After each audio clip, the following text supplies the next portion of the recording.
Olá, eu sou a doutora Micheline Borges Lucas Cresta, responsável técnica pelo Banco de Olhos do Distrito Federal, e hoje nós vamos falar sobre os tecidos oculares humanos que são processados nos bancos de tecidos oculares. E junto vamos informar, mostrar como é feita a avaliação da córnea no banco de tecidos e também vamos discutir quais são as indicações cirúrgicas para o uso desses tecidos. Então, os tecidos que são processados num banco de olhos são removidos do globo ocular, a esclera e a córnea. A esclera é utilizada para cirurgias do glaucoma, como implante valvular, cirurgias de reconstrução da cavidade, quando existe alguma perda do globo ocular, e para PETs esclerais. E a córnea, ela é utilizada em muitas cirurgias nos transplantes de córnea. As indicações mais frequentes são o ceratocone, a ceratopatia bolhosa, perfurações e outras doenças que vamos descrever mais à frente. Antes de processarmos esses tecidos, o globo ocular ele é devidamente analisado em aparelhos específicos, é feita uma avaliação do globo como um todo. Em seguida, esse globo é processado, separando a esclera da córnea, e a córnea é armazenada no meio de preservação específico, que fica nesse frasquinho que vocês estão vendo aqui. Essa córnea preservada, ela é analisada em aparelhos específicos de banco. Existe a lâmpada de fenda, que é também usado na clínica oftalmológica, é um aparelho que vai aumentar o tamanho da imagem e avaliar todas as camadas da córnea. Para avaliarmos a córnea na lâmpada de fenda, precisamos utilizar um adaptador para o frasco. Também, nós temos no banco de olhos um microscópio especular específico para análise de córneas preservadas. Eu vou explicar o uso desses aparelhos em seguida. Durante a avaliação das córneas processadas, a gente analisa o que especificamente? Então, existe um formulário específico para a descrição da avaliação da córnea quando foi preservada, como está essa córnea, que vocês veem na imagem, como fica a córnea dentro do frasco de preservação. A gente vai analisar se existe exposição epitelial, sempre classificando de 0 a 4, onde 0 é excelente e 4 é inaceitável. Então, a gente descreve, quantifica de 0 a 4 a exposição epitelial, o defeito epitelial, opacidades subepiteliais, edema do estroma, que é o inchaço do estroma. Essas são as camadas da córnea, tá, gente? Então, a gente vai descrever cada camada que a gente avalia. Presença de infiltrado estromal, que é a única causa de não indicação do uso do tecido, que infiltrado estromal é nada mais, nada menos que a infecção do tecido, no tecido.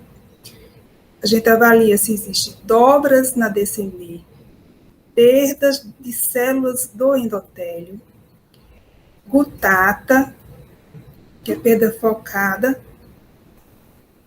pterígio, cicatrizes e o reflexo especular, que é o reflexo que mostra as células da última camadinha, que é o endotélio. Então, como é que esse tecido é analisado? Então, na avaliação, nós colocamos aquele frasco com a córnea dentro no microscópio, que é a lâmpada de fenda, que amplia em até 30 vezes, dependendo do que você quer avaliar, você vai aumentando a imagem até ver o detalhe do que você quer ver, e nessas imagens vocês podem perceber o pterígio, que é o crescimento sobre a córnea do tecido da conjuntiva, uma um defeito do epitélio, que vocês veem aqui, o epitélio é a camada mais superficial da córnea. Aqui é o resto de tecidos dispersos, soltos, junto do tecido da córnea. Aqui vocês veem uma alteração onde tem ausência do epitélio, ele está rasgado, alterado. Aqui vocês veem também um outro pterígio. Só ilustrando para vocês entenderem como o avaliador vai identificar as alterações no tecido corneano. Aqui vocês estão vendo o que é o infiltrado estromal, onde vocês avaliam que a córnea está bem esbranquiçada, um aspecto de tecido meio apodrecido, porque o infiltrado nada mais é do que a necrose do tecido da córnea, que perde a sua transparência, e isso aqui demonstra que há uma infecção nessa região. Esse tecido ele não pode ser distribuído com finalidade terapêutica. E o edema, que é o inchaço do tecido. Aqui vocês veem dobras, estrias, que são alterações que alteram a transparência do tecido. E aqui vocês veem um halo senil, que é muito visível, muito presente em doadores que já estejam com mais de 60 anos. Aqui vocês estão vendo uma cicatriz na córnea, que a córnea tem que ser perfeitamente transparente. Se vocês veem marcas, também a gente tem cicatrizes que desqualifica esse tecido com finalidade de melhorar a visão do paciente. Geralmente são tecidos que vão ser classificados como tecidos inferiores. E aqui vocês veem um brilho que vai fazer o reflexo das células do endotélio, que é a última camada da córnea, para a gente ter uma estimativa se o tecido ele tem uma boa quantidade de células endoteliais ou não. Essa informação da quantidade, da qualidade das células do endotélio, ela é complementada e melhorada com o uso do microscópio especular, que é um aparelho que também é utilizado na clínica oftalmológica, porém, esse microscópio, que é utilizado em banco de tecidos, ele é específico, com adaptador para o frasco onde fica a córnea processada. Então, nesse aparelho, será analisada a quantidade e a qualidade dessas células do endotélio, e essa quantidade ela é descrita para que o cirurgião identifique se o tecido está compatível com o caso do seu paciente. Então, como eu falei, o banco processa escleras e processa córneas. E em quais cirurgias a gente utiliza essas escleras processadas? Bom, uma das cirurgias muito importante seria a reconstrução da cavidade anoftálmica, quando existiu uma enucleação por algum tumor, ou houve algum trauma, ou até quando existia uma ausência do globo ocular desde o nascimento, que são as doenças congênitas. Então, neste caso, a esclera, que é a parte branca do globo ocular, ela é utilizada para revestir próteses, e isso é suturado, isso é introduzido na cavidade ocular, fazendo uma reconstituição dessa cavidade. Como vocês veem nessa imagem, uma criança com ausência do globo ocular, e aqui após a cirurgia de reconstrução da cavidade.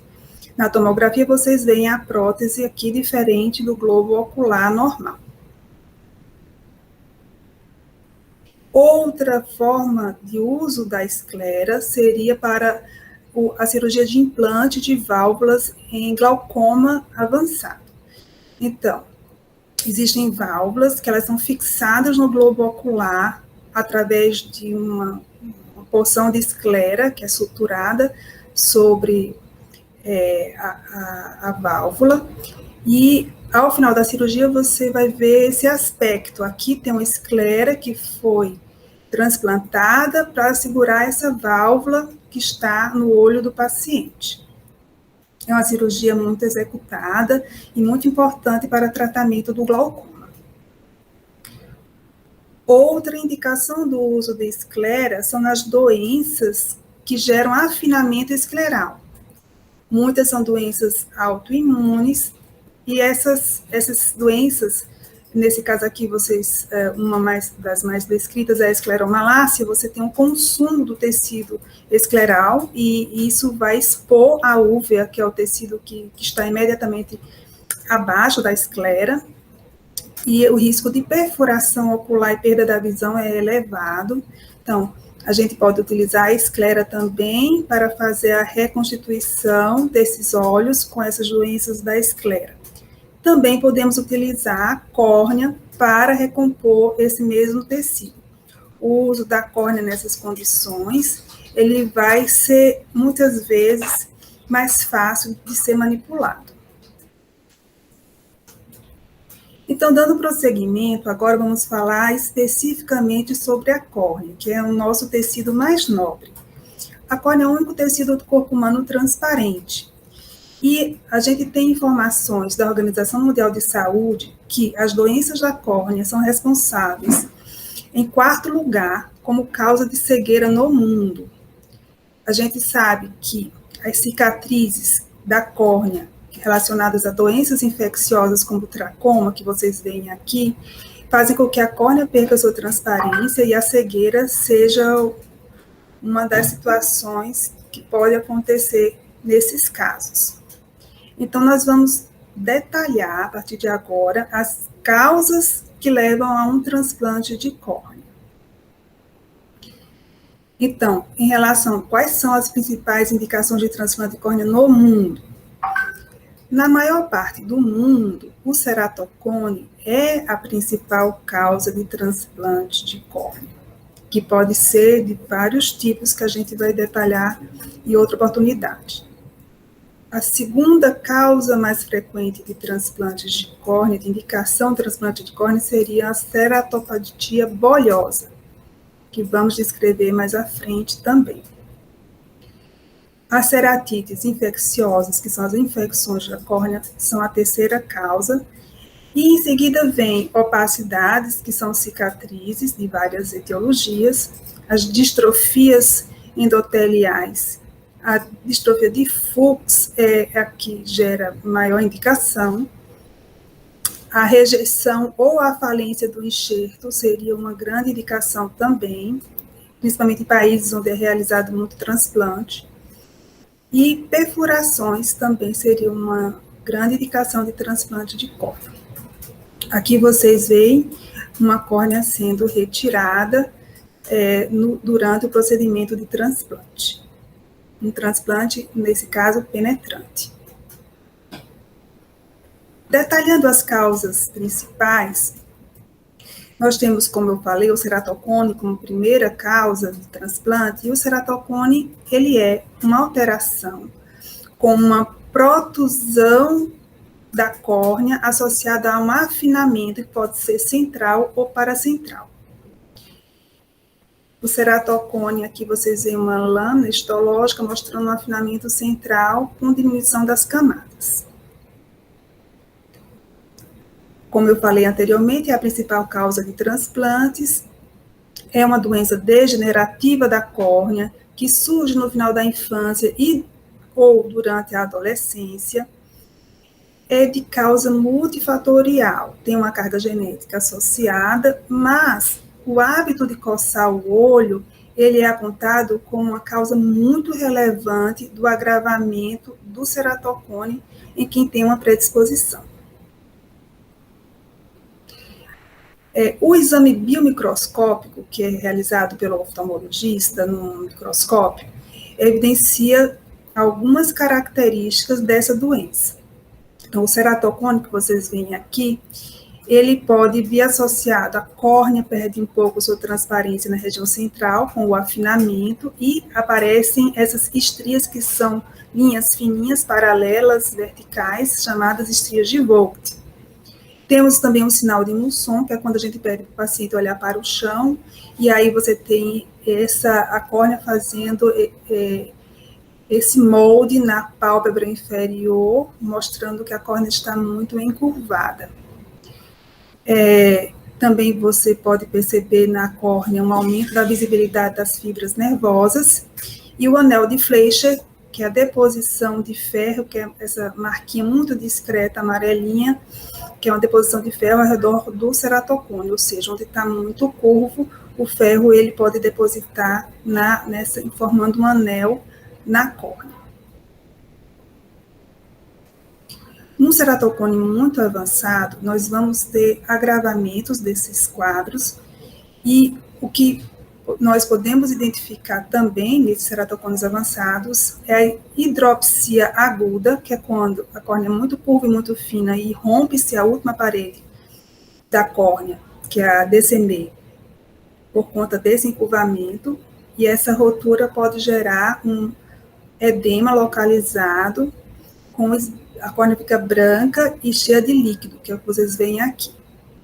Muito frequente em pacientes com ceratocônios avançados que coçam muito os olhos.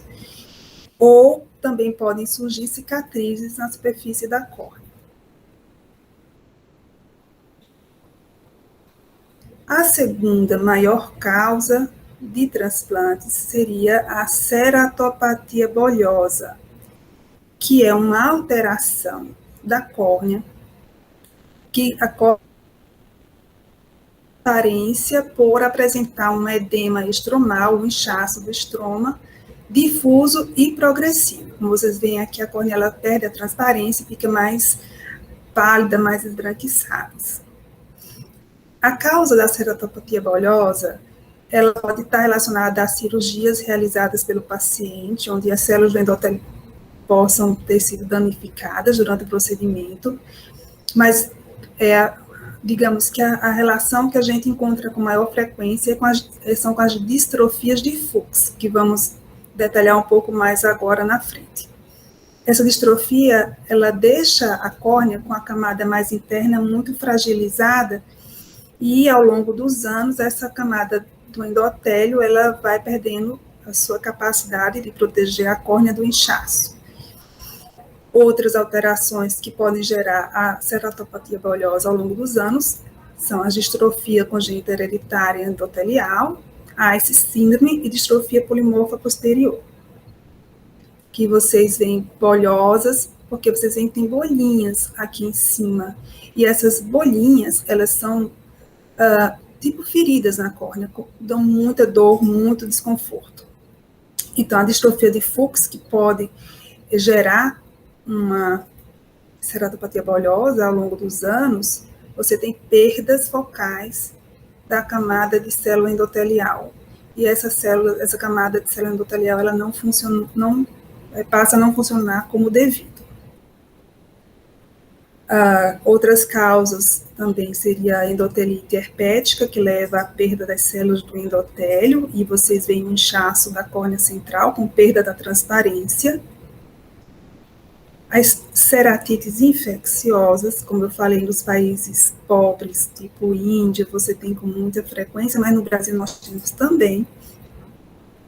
Essas são infecções graves, onde a córnea ela perde sua transparência e ela vai até chegar à perfuração. Essas ceratites infecciosas, elas podem ser causadas tanto por bactérias, como por fungos, como por vírus, tanto como protozoários. Outra causa muito frequente de transplante seria um retransplante após rejeição, que é quando o organismo não aceita o tecido em algum momento. Qualquer transplante pode ser vitimizado por uma rejeição em qualquer momento da vida, com 1 ano, com 2, com 10, após a realização do transplante até o resto da vida pode haver episódios de rejeição. Também pode haver, da vida, do transplante, a falência do transplante. Então, transplante da córnea, você leva com reserva celular, e ao longo dos vários anos, essas células diminuindo em sua quantidade, que é o que acontece na célula do nosso corpo como um todo, e ao final de alguns anos, você tem uma perda da transparência do transplante, chamamos de falência do enxerto. E aí o tratamento possível seria um novo transplante. Outras causas de transplante de córnea são distrofias e degenerações, que são essas alterações, na maior parte das vezes, que são de herança genética. E aqui vocês veem cicatrizes corneanas, que nós chamamos de leucemia, que podem vir de várias causas distintas, desde o trauma prévio até uma infecção anterior que foi contatada. E como última indicação de transplante não mais importante, nós temos as perfurações. Então, traumas, qualquer coisa que leve à perfuração da córnea, a gente precisa sanar, às vezes até transplantes que não tem uma finalidade de melhorar a visão naquele momento, mas sim, a finalidade aqui é de salvar o globo ocular e tentar restabelecer da melhor forma possível a integridade do olho. Então, me coloco à disposição para dúvidas, caso queira entrar em contato. Aqui nós colocamos o nosso e-mail e o contato telefônico do Banco de Olhos do Distrito Federal. Muito obrigada mais uma vez.